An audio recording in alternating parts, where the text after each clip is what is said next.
નમસ્કાર મિત્રો, હાલની પરિસ્થિતિને જોતા સ્કૂલો શરૂ થાય તેમ છે નહીં, એટલે આપણે ઇલવદુર વિદ્યા સંકુલે ઓનલાઈન લેક્ચર્સની એક વ્યવસ્થા શરૂ કરી છે. બરાબર, તમે ઘણા સમયથી ઘરે રહ્યા છો એટલે તમને થોડું કંટાળો આવશે ભણવાનો, પરંતુ મિત્રો ભણ્યા વગર ચાલશે નહીં, ભણવું તો પડશે જ. બરાબર, એટલે આપણે અહીંયા ભારતમાં યુરોપિયન પ્રજાનું આગમન પાઠ નંબર 1 છે, એની બિલકુલ શાંતિ મસ્ત મજાથી શરૂઆત કરીએ છીએ મિત્રો. બરાબર, તો ઓકે, ચલો હવે આપણે બધું ભણી ગયા છીએ કે ભારત દેશ આઝાદ થયો, એના પહેલાં અંગ્રેજો રાજ કરતા હતા, ગાંધીજીએ અસહકારની શરૂઆત શરૂ કરી, દાંડી કૂચ કરી, બરાબર, ઘણી બધી લડતો લડી, સત્યાગ્રહો કર્યા, ત્યારે આપણને આઝાદી મળી. બરાબર, પરંતુ આ અંગ્રેજો ભારત કેમ આવ્યા, શું કરવા આવ્યા? એ સમયે પ્લેન, રેલવે ગાડી કે બાઇકો કે મોટર કાર તો હતું નહીં, તો અંગ્રેજો આવ્યા કઈ રીતે? બરાબર, એટલા બધા દૂરથી ઇંગ્લેન્ડથી અંગ્રેજો ભારતમાં આવ્યા કઈ રીતે, એ પ્રશ્ન થાય. તો મિત્રો આજે આપણે એનું સોલ્યુશન લાવીએ. તો સૌપ્રથમ ભારત દેશ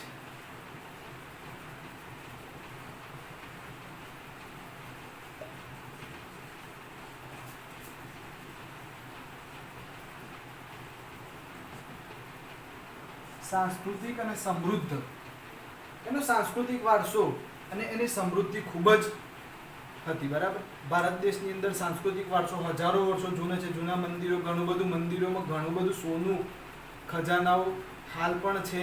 બરાબર મિત્રો, અને પહેલા પણ હતા, અને સમૃદ્ધ હતું. એવું કહેવાય છે કે ભારત સોને કી ચિડિયા,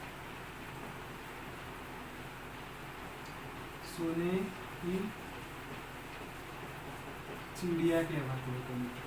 બરાબર, એટલે કે પુષ્કળ સમૃદ્ધિ હતી, અને આ સમૃદ્ધિથી આકર્ષાય, બરાબર, વિદેશની પ્રજાઓ ભારતમાં વેપાર કરવા માટે આવી. બરાબર, ઘણી બધી પ્રજાઓ આવી, જેમાં આરબો, ચીની લોકો હતા, મુઘલો હતા. આ બધી પ્રજાઓ વેપાર કરવા આવી, પછી ધીમે ધીમે રાજ કરવાનું ચાલુ કર્યું આપણી ઉપર. તો ભારત દેશ એ સાંસ્કૃતિક કે સમૃદ્ધિ પુષ્કળ હતી, જેથી વિવિધ પ્રજાઓ આવી. આ ઉપરાંત યુરોપ દેશો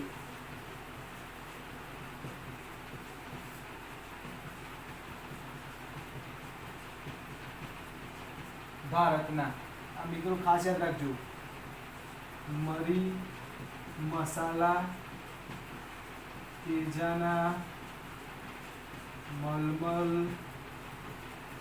રેશમી કાપડ, ઘડી. બરાબર, આટલી વસ્તુઓ યુરોપના દેશોમાં પુષ્કળ પ્રમાણમાં જરૂરિયાત હતી. કારણ કે યુરોપના દેશો મિત્રો કેવા દેશો છે? ઠંડા દેશો છે, ત્યાં બારે માસ ઠંડી પડતી હોય છે, અને એના માટે મરી, મસાલા, તેજાના છે, એની ખૂબ જ જરૂર રહેતી હોય છે. આ ઉપરાંત મલમલનું અને રેશમી કાપડ. મિત્રો મલમલનું જે કાપડ છે, એવું કહેવાય છે કે મલમલની આખી સાડી એક વીંટીમાંથી પસાર થઈ જતી. બરાબર, એટલું ઝીણું બારીક રેશમનું કાપડ હતું. તો આ બધી વસ્તુઓનું ખૂબ જ જરૂરિયાત, વેચાણ યુરોપમાં થતું હતું. બરાબર, આ બધી જે વસ્તુઓ છે મિત્રો, એ કોઈ રસ્તેથી જતી તો હશે, તો આ જે રસ્તો હતો એ તુર્કસ્તાન હતું. બરાબર, કયા રસ્તે? તુર્કસ્તાન. એનું બીજું નામ છે કોન્સ્ટેન્ટિનોપલ. ઓકે, બરાબર, આ બધા જ વસ્તુઓ તુર્કસ્તાન એટલે કે જમીન માર્ગેથી જતી હતી. બરાબર, પરંતુ આ તુર્કસ્તાન ઉપર મુસ્લિમ લોકો શાસન સ્થાપે છે, એટલે કે તુર્કસ્તાનને જીતી લે છે 1452 અથવા 53ની સાલમાં. બરાબર, 1453 ની અંદર મુસ્લિમ લોકો આ તુર્કસ્તાન એટલે કે કોન્સ્ટેન્ટિનોપલ જીતી લે છે. હવે જે વસ્તુ જીતાઈ ગઈ એટલે એ રસ્તો શું થઈ જાય? આ રસ્તો શું થયો? બંધ થઈ ગયો. બરાબર, ભારતમાંથી યુરોપની અંદર આ બધી વસ્તુઓ તુર્કસ્તાન એટલે કે કોન્સ્ટેન્ટિનોપલના રસ્તે થઈ યુરોપમાં જતી હતી, એ 1452 ની અંદર આ મુસ્લિમ લોકો આ તુર્કસ્તાન જીતી લે છે, એટલે આ રસ્તો શું થાય છે, બંધ થઈ જાય છે મિત્રો, આ યાદ રાખજો. ઓકે, અહીંયા સુધી ક્લિયર, ખ્યાલ આવી ગયો? ઓકે, તો આ રસ્તો બંધ થયો, પણ જરૂરિયાતો તો ઊભી જ હતી, બરાબર. તેલનો ભાવ હાલ 1600 કે 1700 રૂપિયા છે. 4000 રૂપિયા થઈ જાય તો પણ આપણને તેલ લેવાનું કે નહીં લેવાનું? તેલ ખાવાના ને. તો બસ એવી જ વાત છે કે આ રસ્તો બંધ થઈ ગયો, પણ આ વસ્તુઓ તો એ લોકોને જોઈશે. માટે આ યુરોપના દેશોએ શું કર્યું? નવો જળમાર્ગ શોધવાની ફરજ પડી, એટલે નવો રસ્તો શોધી નાખો. આ રસ્તો બંધ થાય તો એક નવો રસ્તો શોધવો, બરાબર. તો અહીંયા શું થાય છે?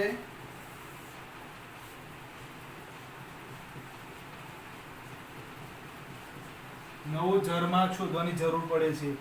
એની અંદર પ્રમુખ દેશો છે પોર્ટુગલ, બરાબર. પ્રમુખ દેશ કયો હોય છે? પોર્ટુગલ, બરાબર. તો પોર્ટુગલનો રાજા એ સમય કોણ હોય છે? Prince henry. આ કોણ છે ભાઈ? રાજા. કોનો?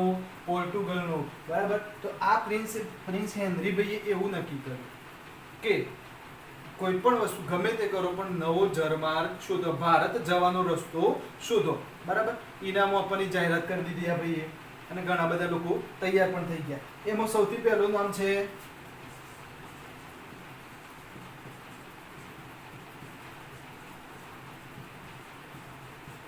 બાર્થોલોમ્યુ ડાયસ.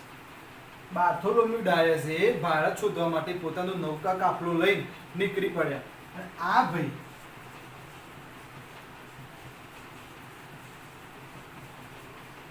સાઉથ આફ્રિકા આવી ગયા, બરાબર. અને ત્યાં એમને શું શોધ્યું?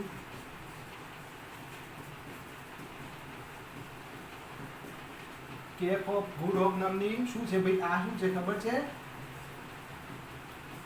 ભૂશીર છે, બરાબર. એમને કેપ ઓફ ગુડ હોપની ભૂશીર શોધી ભાઈ. ભૂશીર એટલે શું? તો માની લો કે આ દરિયો છે, બરાબર, અને આ જમીન છે. આ બધી શું છે? જમીન, બરાબર.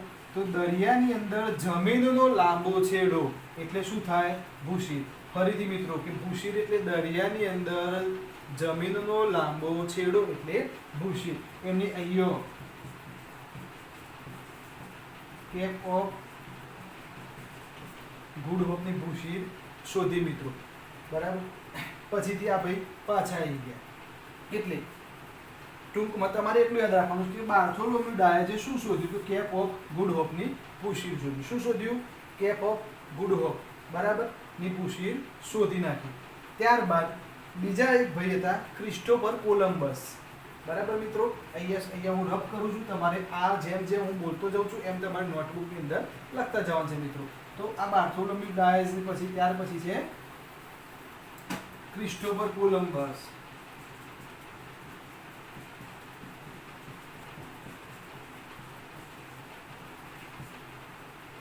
ક્રિસ્ટોફર કોલમ્બસ આ ભાઈ મૂળ ઇટાલીના હતા. કેવા ભાઈ? ઇટાલી. ક્રિસ્ટોફર કોલમ્બસ એ મૂળ ઇટાલીનો રહેવાસી હતો, બરાબર. એમને 1492 પોતાનું જહાજ લઈને નીકળ્યા શોધવા માટે. એ ઇટાલીના રાજાની મદદથી એમને પછી આર્થિક મદદ કરી અને એમને 1492 ની અંદર આ જહાજ લઈને ભારતનો શોધવા નીકળ્યા. તેઓ 1492 ની અંદર નીકળ્યા છે, બરાબર, ભારતનો.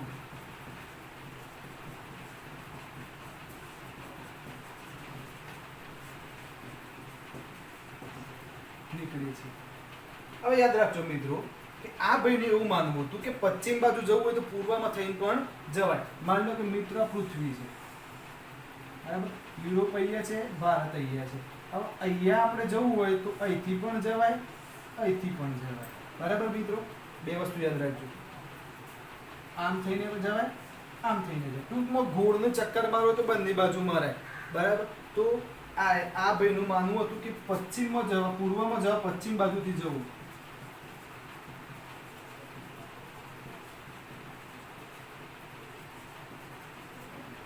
બરાબર, પૂર્વમાં જવા પશ્ચિમથી જવું એવું કોનું માનવું હતું? ક્રિસ્ટોફર કોલંબસનું માનવું હતું. બરાબર, એમને આજ પશ્ચિમ બાજુ નીકળ્યા અને એમને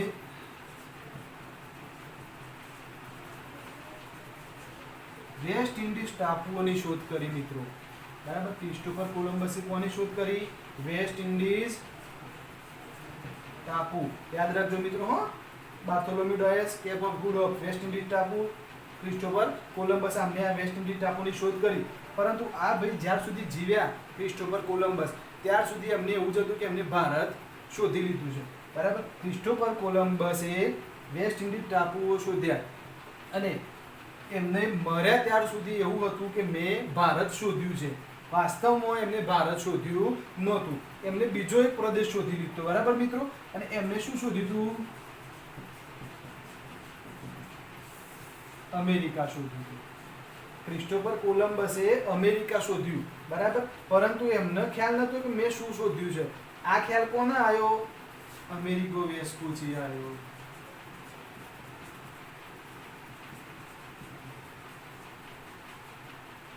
બરાબર, અમેરિકાનો ખ્યાલ કોને આવ્યો? અમેરિગો વેસ્પુચીને. બરાબર, આ અમેરિકાની અંદર રેડ ઇન્ડિયન લોકો રહે છે. અમેરિકાના મૂળ નિવાસી છે. કયા? અમેરિકાના મૂળ નિવાસી એટલે રેડ ઇન્ડિયન લોકો છે.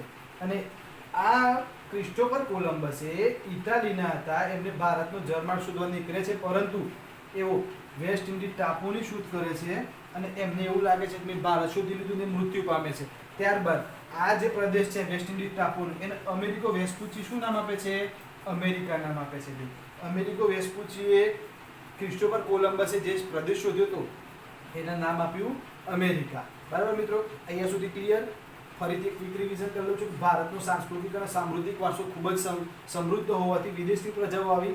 વિદેશની પ્રજાઓ એટલે કે યુરોપના દેશોમાં ખાસ કરીને મરી મસાલા, તેજાના મલમલ, રેશમી કાપડ એ તુર્કસ્તાન એટલે કે કોન્સ્ટેન્ટિનોપલના રસ્તે થઈને જતું હતું મિત્રો. બરાબર, ઈસવીસન 1452 ની અંદર આ તુર્કસ્તાન એટલે કે કોન્સ્ટેન્ટિનોપલને મુસ્લિમ લોકો જીતી લે છે.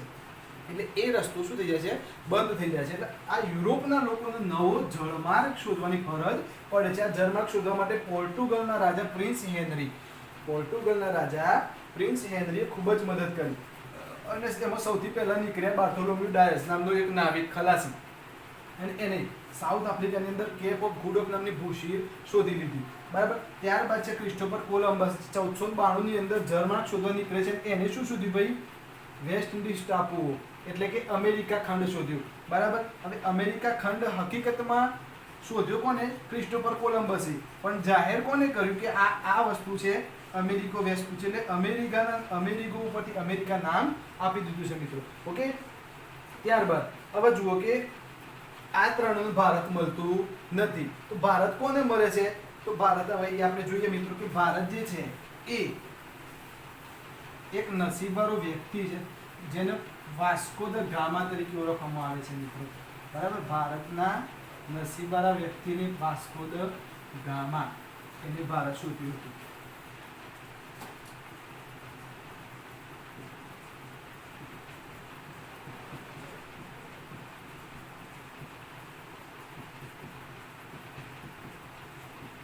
Vasco da gamma.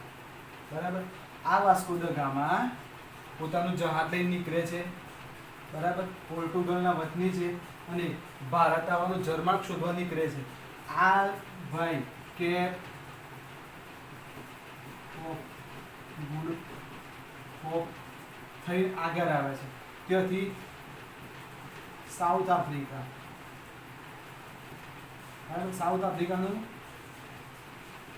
મલિંદી બંદર ઉપર આવે છે. બરાબર, જહાજ લઈને પોર્ટુગલ આખું આમ ચક્કર મારવાનું છે. અહીંયાથી પછી આમ છે, અહીંયાથી નીકળે છે, આ સાઉથ આફ્રિકા એટલે આવે છે. બરાબર, એટલે કે મલિંદી બંદર છે. અહીંયા મલિંદી બંદર છે. મલિંદી બંદર પર અહીંયાથી પછી એ ભારત આવે છે. બરાબર, અહીંયા ભારત આવે છે મિત્રો. તો આ જે મલિંદી બંદર છે ત્યાં આ વાસ્કો દ ગામાને એક હિન્દી ખલાસી, હિન્દી એટલે કે આપણા દેશનો ખલાસી મોહમ્મદ ઇબ્ન મજીદ, બરાબર, મોહમ્મદ ઇબ્ન મજીદ, આની અને આની મુલાકાત થાય છે, વાસ્કો દ ગામાની અને મોહમ્મદ ઇબ્ન મજીદની, બરાબર. માન લો કે તમારે અહીંયાથી અમદાવાદ જવું છે, તમે પ્રાંતિજ છો, પ્રાંતિજથી તમને કોઈ એવો વ્યક્તિ મળી જાય, તમારો મિત્ર, કે ચાલો હું અમદાવાદ જઉં છું, તો એ તમને અમદાવાદ સુધી પહોંચાડશે. તો આ વાસ્કો દ ગામાના સાઉથ આફ્રિકાના મલિંદી બંદર ઉપર મોહમ્મદ ઇબ્ન મજીદ નામનો એક માણસ મળી જાય છે. આ હિન્દી ખલાસી છે, નામ યાદ રાખજો મિત્રો, હિન્દી ખલાસીનું મોહમ્મદ ઇબ્ન મજીદ. અને એને આ વાસ્કો દ ગામાને ભારત સુધી પહોંચાડે છે. કઈ તારીખ યાદ રાખવાની? 22મી મે 1498, બરાબર.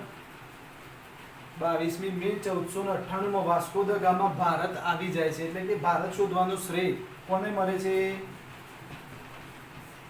વાસ્કો દ ગામા શોધી નાખે. એટલે ભારતના વાસ્કો દ ગામા શોધે છે કઈ તારીખે?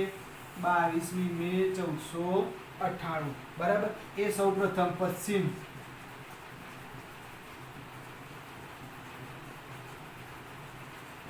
કાલિકટ ઉપર ઉતરે છે મિત્રો, બરાબર. ક્યાં ઉતરે છે?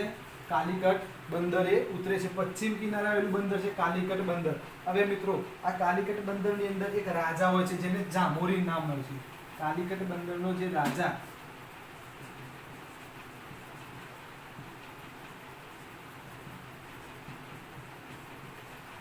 બરાબર, આ જામોરીના દરબારમાં વાસ્કો દ ગામા આવે છે કે તમને વેપાર કરવાની પરમિશન માંગો, બરાબર. અને આ જામોરીને શું કર્યું? વેપાર કરવાની પરમિશન આપી કે તમે વેપાર કરી શકો છો, બરાબર. તો વાસ્કો દ ગામા અહીંયા વેપાર શરૂ કરે છે. અને ત્યારબાદ તો મિત્રો પછી આ પોર્ટુગીઝોએ આપણને વેપારમાં લૂંટે અને શાસન પણ સ્થાપ્યું, બરાબર. 1502 ની અંદર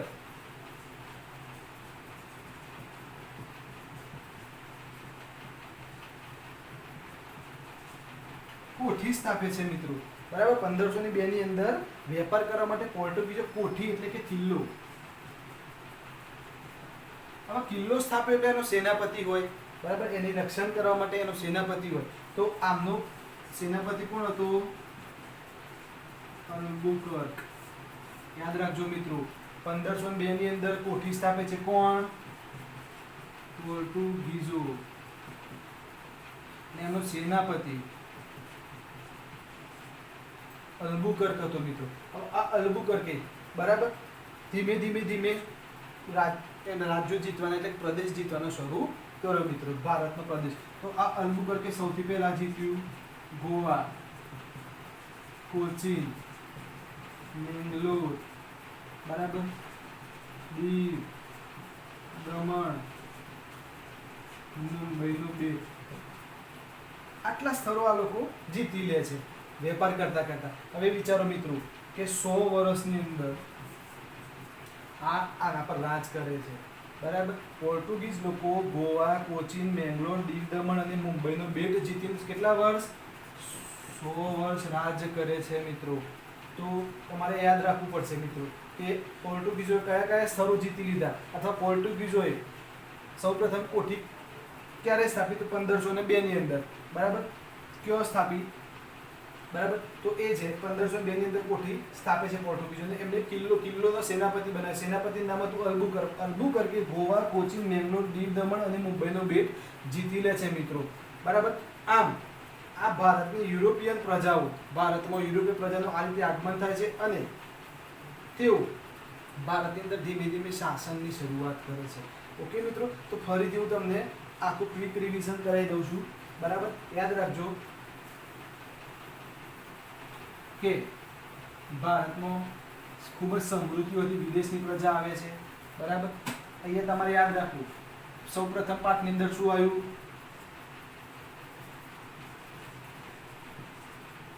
સમૃદ્ધિ, બરાબર, વારસો. પછી આવશે વિદેશી વ્યાપાર. વિદેશી વ્યાપારમાં કઈ કઈ વસ્તુ આવે? મરી, મસાલા, તેજાના, મલમલ, રેશમી કાપડ અને ઘડી. ભાઈ આ બધો વેપાર કયો થતો હતો? યુરોપના દેશોમાં. બરાબર. કયા રસ્તે થતો હતો? રસ્તો કયો? તો રસ્તો આવશે તુર્કસ્તાન. બીજું નામ શું હતું? બોલો જોઈએ.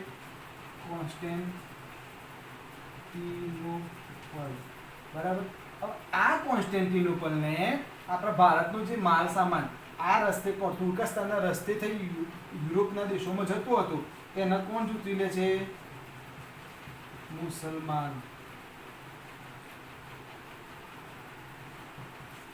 મુસલમાન લોકો કોન્સ્ટેન્ટિનોપલને જીતી લે છે અને જીતી લીધા બાદ આ રસ્તો શું થાય છે? રસ્તો બંધ થઈ જાય છે. હવે નવો રસ્તો શોધવા માટે, બરાબર, પોર્ટુગલના રાજાએ આર્થિક મદદ કરવાની શરૂ કરી. પોર્ટુગલનો રાજાને નવો જળમાર્ગ શોધવો પડે, નવો રસ્તો. બરાબર. એટલે કે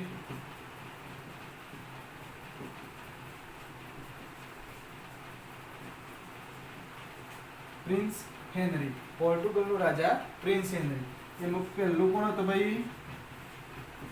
બાર્થોલોમ્યુ ડાયલ. શું શોધ્યું? Cape of Good Hope. ભાઈ આ શું હતું? ભૂશીર. ભૂશીર એટલે દરિયાની અંદર જમીનનો લાંબો છેડો. આ યાદ રાખવું. બરાબર. આ જે ભૂશીર હતી. ત્યારબાદ કોણ હતો ભાઈ?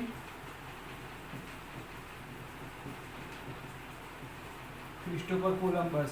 શું શોધ્યું? અને વેસ્ટ ઇન્ડિઝ ટાપુઓ. ઓકે, વેસ્ટ ઇન્ડિઝ ટાપુઓ શોધ્યા. અને પછી આવે છે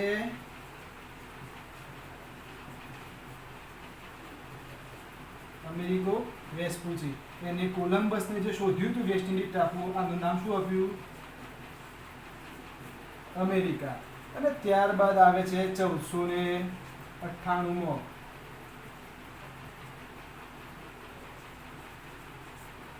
મી 1498. કોણ આવે છે ભાઈ?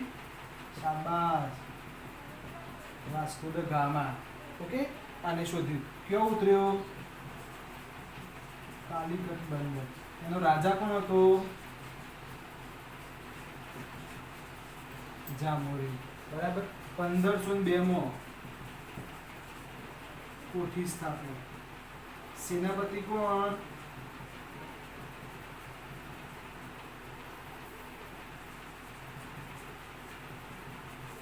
અલ્બુકર. કયા કયા પ્રદેશો જીત્યા ભાઈ પોર્ટુગીઝોએ? ગોવા, કોચીન, બેંગ્લોર, દીવ, દમણ, મુંબઈનો બેટ.